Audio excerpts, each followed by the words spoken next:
Hi, this is another quick take on one of my paintings. This is was just recently completed,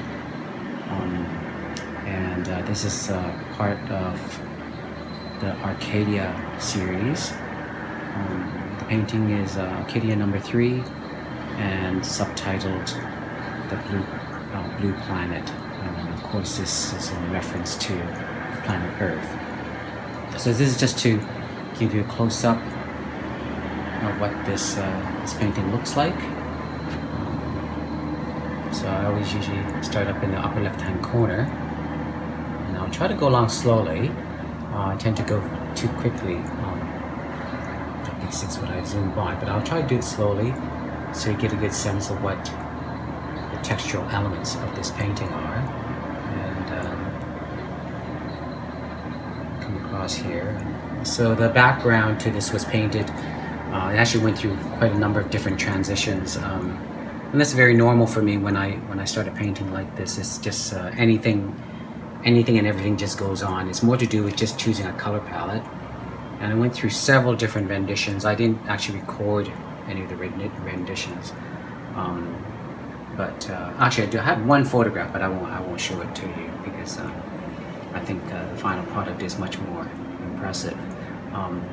Yeah, then you can actually see some of the background. Background was, these other colors they pop up in the background, and then so it was like quite orthogonal. It kind of reminded me of paintings by, or these assemblage drawings by Rauschenberg. His work from, I think it's like 50s or 60s. I can't quite remember the year, but anyway, they looked sort of like that. Very geometric collage type of work, and then eventually I removed all the sharp lines, and then I smoothed it out. As you can see here, it's more like so it appeared more to be like a landscape.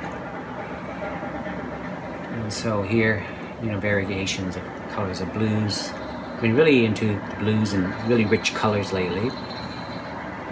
And then I smoothed it over with other complementary colors that I thought worked really well. So this band here came in quite late. You can actually see there is actually I'm going to try to point this out here. Maybe it's not that evident now. It's actually kind of blurred. But their underlayers are actually evident in both the top and the bottom. So they're what I did was I came back later and made this rust orange color band at the bottom to ground it a little bit, rather than just having the painting float in space. So the blue planet, which is Earth here, I'll go close. You see the textual elements here. So you can see there's actually a white trim or edge to the planet, and so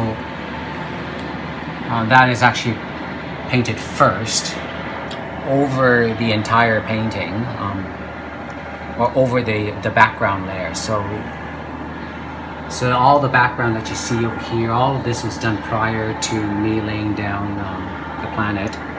And so the planet, it was painted in a white, and then eventually I put the blues over that to give it this really sort of stark sort of foreign object that kind of plants itself into this land that I called Arcadia. And there's drilling going on in the back here, and so I pondered over a while, like, should I just have the planet and just have it float in the background, and then I decided that it would be best to put in this this band at the bottom to ground it, but also give a better sense of scale to the planet itself. So I think what's very common now, you'll find in a lot of artwork you see these days where they, oops, sorry, accidentally pressed that. Let me get this back into the center here. Okay.